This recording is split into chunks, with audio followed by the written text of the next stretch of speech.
This is the Little Moments Count radio podcast, created in partnership with community radio stations throughout Minnesota. Each episode, you'll hear interviews with early childhood experts on how to support the important brain development that takes place in the first 1,000 days of life, just through little moments every day. Learn more at littlemomentscount.org/podcast. It's a good day to be Indigenous. Get up, stand up. They are going to become more brutal. Cutting the cup, hitting the cup, dude. Because all the hippies were trying to be Indians anyway. They're going to become more repressive because it's a matter of dollars and their illusionary concepts of power. Hey, Victor. We must live in balance with the earth. And also with recent happenings at Wounded Knee. I am awake. Welcome to Native Roots Radio presents I'm Awake, and I'm your host, Wakanja Hade. Hey, Kadagi to all my friends and relatives in four directions. You are listening to Native Roots Radio presents I'm Awake, and I'm your host, Robert Pilot. We discuss local, national, Native news and events. And as you know, Chujunk, Native issues are human issues, and human issues are Native issues. Yes, you are right, Daga. And this segment of Native Roots Radio is presented in partnership with Little Moments Count, which is a statewide collaborative focused on helping parents and caregivers learn about the importance of brain development in the first 3 years of life. For more information, you can visit littlemomentscount.org. Hey, here at Native Roots Radio, we're excited to be partnering with Little Moments Count and to host conversations focused on early childhood development. We bring guests on monthly to talk about how they view their role of early childhood development and creating bright futures and strong communities. And tonight, or I guess it is tonight, we have Lucy. Lucy, do you want to introduce yourself? Sure. Who's you? My name is Lucy Arias, and I'm a longtime early childhood educator and currently work at the Department of Education in Minnesota.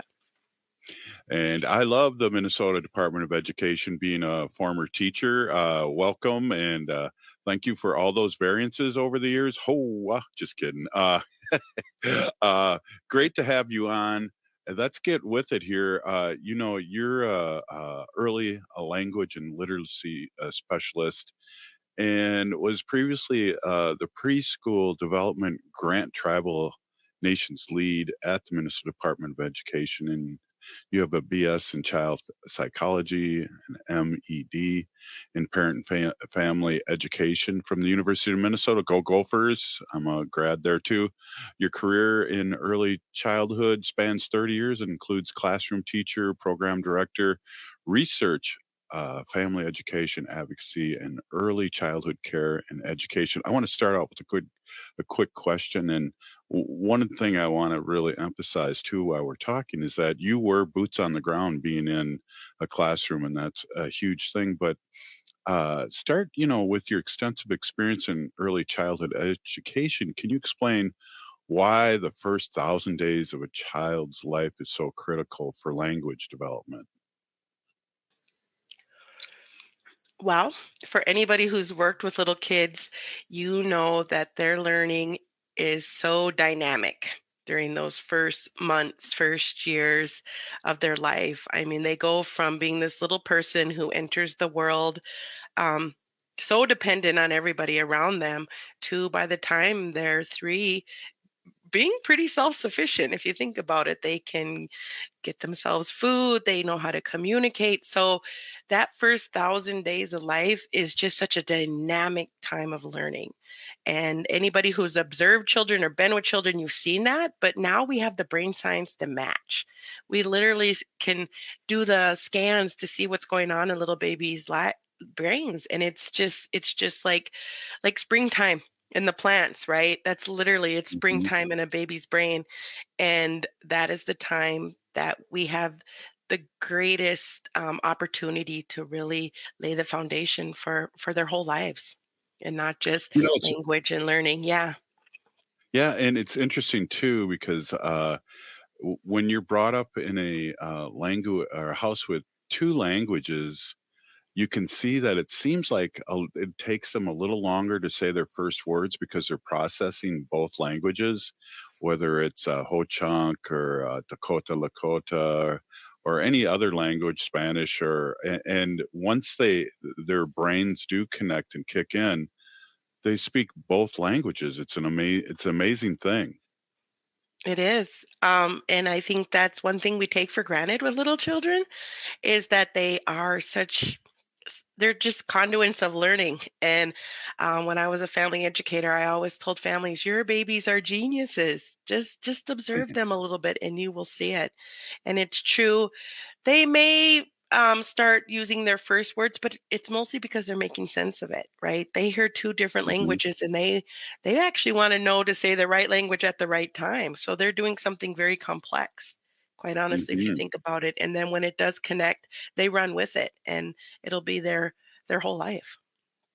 Exactly. Hey, how can parents and caregivers effectively, support language learning in the early years, especially throughout everyday activities like reading, signing, and playing, or singing and playing? Well, this is going to seem a little counterintuitive, but be good observers. Pay attention to what they're playing with or what they pause and look at, because that's where their interest lies. That's where their skills are. And then add the language to it, right? So if they're sitting by the window and they're watching the squirrels, we'll talk about the squirrels, sing about the squirrels, find books about squirrels, right?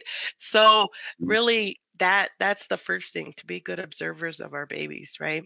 And then Yeah. listen because they're communicating. If we observe and listen to them, they're communicating long before they have words. And then later comes that engagement with them to give words to what they're observing or give words to what they're doing. So it would be observe, listen, and then engage and begin those back and forth language opportunities with our children. That's something teachers and adults could look at with their older children too, because I know I had many different interests, and my parents really fed those interests, and even into my teens, they really supported it. So it starts with early childhood learning, but the caregivers and parents really need to be. Oh, like I'm a lifelong learner, but they need to be a lifelong learner for their student or their child. Oh my gosh, because we can learn as much from children as they learn from us. So that is 100% true. Right on. Hey, what role does a culture and context, particularly in our native community, play in early language development?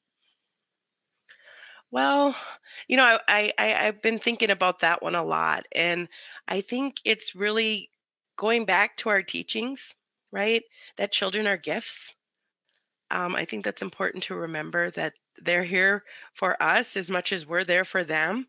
Um, and in addition to that, thinking of who all surrounds the child as being teachers to the child, right? It's just not mom. It's just not the teacher at the school. It's everyone. It's aunties, uncles, older siblings that we all have a role in being the educator for children. And so really looking at, I hate to use it's so colloquial, but the whole village, right? And that it's all our roles to be that educator for our children. Yeah, well, how can we ensure that? That's how can we as caregivers? I'm a choka now. I'm a grandfather, and parents. How can they ensure that we can get some cultural relevant, a relevant support? Well, look close, right? Like I exist in the world and there's so many other educators and sometimes it's not the teachers, it's not the whatever. Like I always tell people that one of the greatest educators I ever had is my cousin. She's about the same age as me. She just sees the world a little differently and I've learned so much from her. So it's always looking for learn teachings that surround us, right? Um, and so culturally, if we think more tangibly, culturally, like we, a lot of our life rotated around the environment and so what was going outside our windows and so really drawing on that because that's what children are observing and interacting with and that would be the easiest conduit of teaching, I would say, and would be very culturally aligned to who we were or and are as indigenous peoples. Yeah, right on. I know you talked a little bit about this, but what your experience, what's the most effective strategies to encourage, literacy? You talked about watching the children, but in children under three, is there more strategies that we can help support our caregivers and parents? Give them opportunities to explore and to learn, right? A lot of times we want to keep our kids safe, but in reality, the greatest learning comes from when they stumble or when they break something, right? Because then we can teach them so much more. And if we think of language and literacy, we just don't show them, we tell them. And so Hmm. that starts from birth. Often we'll be like, ooh, ooh, ooh, ooh, baby, no, talk to them. They're little spirits. They understand us, right? So talk to them Hmm. and share with them everything we know, because they hear us, and it's going into their brains and into who they are. And so then always treat them as that conversational partner and as that learner. Do these strategies differ from working with families in the Native communities? You know, I would say that for somebody who's worked with all families, I would say no. But at the same time, when I get to be in a space with Native families, I get to be my genuine self or my authentic self, right? I don't put on researcher Lucy hat or teacher Lucy hat. I get to be myself and use humor. Humor is a big part of that, and really drawing on their own experiences as parents and as learners themselves. Um, Hey, right, so, right yeah. on. We got to take a quick break. I've gone over. This is just so interesting. Hey, we're with Lucy, a Little Wolf Arias, and we're talking about early childhood development. This is Native Roots Radio presents I'm Awake. If the statistics say that 1 in 3 Native women and 1 in 6 Native men have experienced sexual assault in their lifetime, it means our whole community is affected by sexual violence. 1 is too many. Don't stand by, stand up. Don't engage in acts of sexual violence, and shut down the dirty jokes, the gossip, the victim blaming and shaming. As a community, we can change the way we respond. Contact the Minnesota Indian Women's Sexual Assault Coalition to attend a workshop to learn more. Sponsored by the Minnesota Indian Women's Sexual Assault Coalition. It's back to school time, which means getting back to school ready. One important thing to add to your to-do list this year is making sure your child is up to date on their vaccinations. Getting vaccinated will help your family avoid missing out on school, activities, work, family events, and vacation. Keep your family healthy by talking with your healthcare provider or visiting our free vaccination clinics in Minneapolis. Visit the City of Minneapolis website and search for vaccine clinics. A message from the Minneapolis Health Department. Hi, it's Robert Pilot from Native Roots Radio. If you need new windows for your home or business, I highly recommend 952 Windows. They offer windows and doors with the longest warranties and Energy Star's #1 most efficient ratings. I can personally vouch for them, having known the owner for decades. They did a fantastic job on our second floor addition 20 years ago, installing windows, roofing, siding, and even adding a master bedroom and bathroom. 952 Windows is part of Loyal Home, founded by some of the Ethics award-winning former Window Light employees. In my opinion, they're one of the most best-kept secrets in remodeling. As Onyx Bath and Rosebud cabinet dealers, 952 Windows guarantees top-quality products. Most of their business comes from referrals, so much so that they have been called the best-kept secret in remodeling by their competitors. For unbeatable deals and trusted service on windows, doors, roofing, siding, kitchens, bathrooms, and more, call 952 Windows or visit 952windows.com. Hi, I'm Jane Fonda, and you're listening to Native Roots Radio. And we're back to Native Roots Radio presents I'm Awake, and this is Robert Pilot. This segment of Native Roots Radio is presented in partnership with Little Moments Count. Nearly 80% of brain growth happens in the first 1,000 days, and small moments of interaction like talking, playing, reading, and singing help create pathways that build a child's brain during this early stage of life. Wow, here we're with Lucy and Harrison, early language and literacy specialists at Minnesota Department of Education, and we're having a really pretty cool conversation here. Welcome back. Can you share some insights from your time as a preschool development grant tribal lead in the Minnesota Department of Education, particular in how early language and literacy initiatives were tailored to meet the needs of tribal nations. Sure. Well, the preschool development grant was unique in the fact that they wanted to ensure that Native communities were supported through this federal grant. So they hired me to be that sort of liaison within state government, but also to partner with different tribal organizations and tribal nations in who received the funding. So I really was their advocate on the outside, but on the inside. And a lot of the programs were early childhood focused, or the majority of them were. And either it was early childhood programming or language immersion. So, yeah, and so I was there to be a thought partner, a specialist, one could say, but really brought my years of experience to them to support them in the work that they were doing. And it's important, you know, my title's like language and literacy, but the basis of literacy is language, right? Yeah. If from our words, we learn to read those words, we learn to write those words, we learn to communicate, all those different things, which is literacy, really starts at language. And supporting programs that support families and children in those first years are literacy programs and language programs. Yeah, and I really like this question. How can singing and storytelling, which is, traditional practices of most Native communities, be leveraged to promote language development and early literacy in our young children? Wow, hats off to our storytellers, right? They're our Yeah. knowledge keepers, right? They're sharing stories that have been handed down through the generations that are not only just stories, but they're teachings, and there's deep knowledge in those stories. Um, and it's really interesting because I like science, but I also like the generational knowledge or the cultural knowledge that we know. And it's interesting because if you do brain scans of when children hear a story from a storyteller versus hearing a story from a storybook, different things go on in their brains, right? And then when you hear a story, you're actually visualizing it. Versus when you got a storybook, you're looking at the pictures. So you're more focused on looking versus hearing. And so it's actually a richer experience to sit and listen to a story, right? So I think that is just like that. When I learned that fact, I was like, wow. But I think about it for myself. I remember those stories my grandma told, and maybe not traditional stories, but the stories she told about when she was little. Like, they're just vivid in Hmm. my memory. And so there's such importance to storytelling.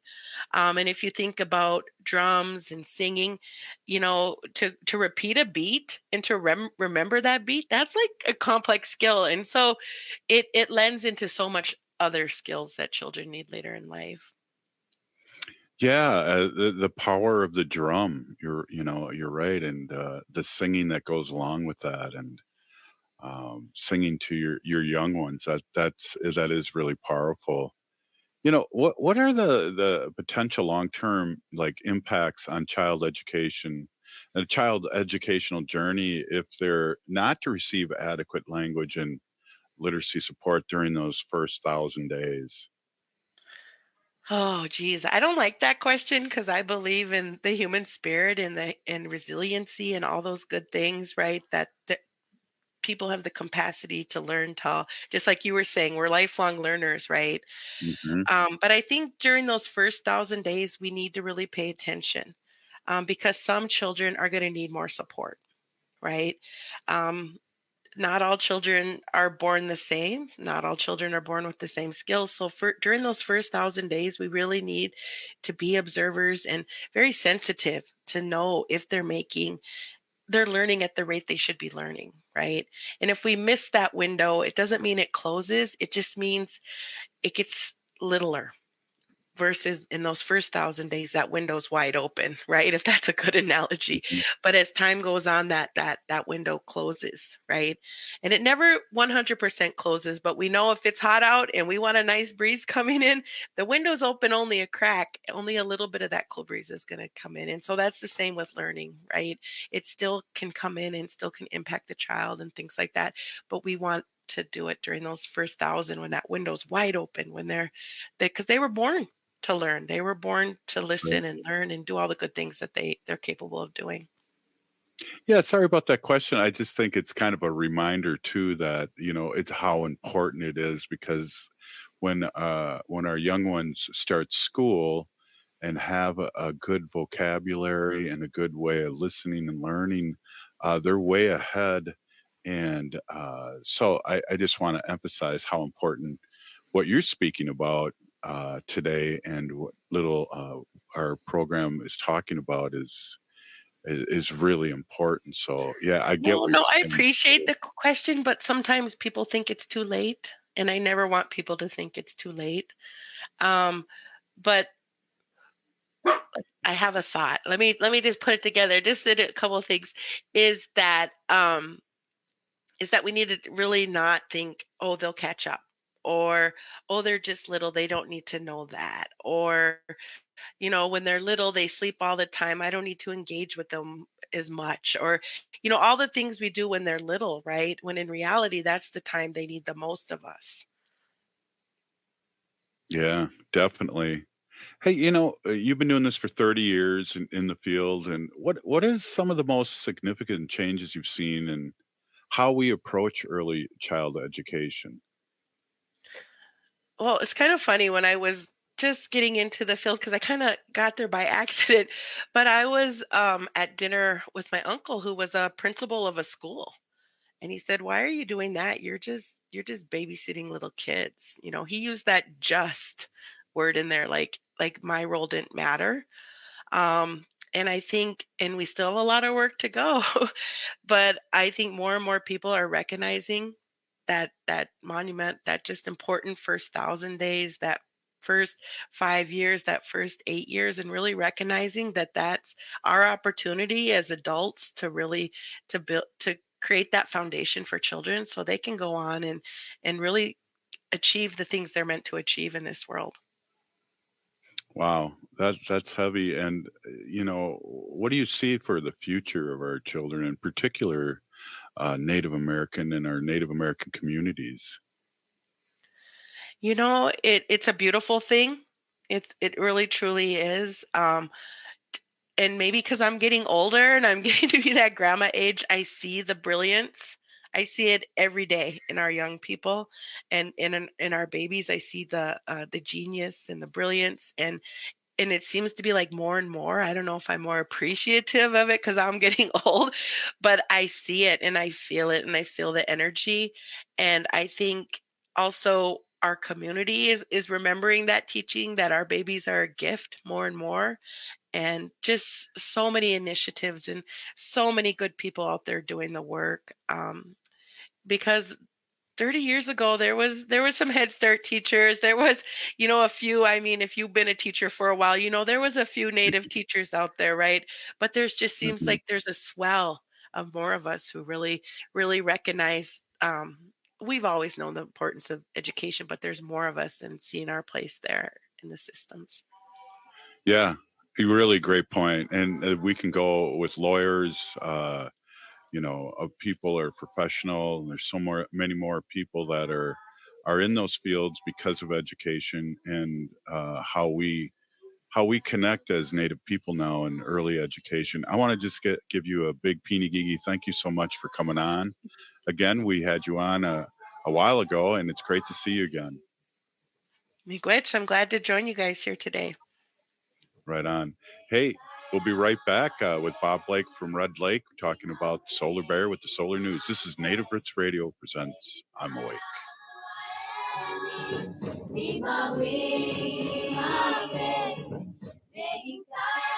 If you're listening to the show, you're part of the resistance from Chief Plenty Coops.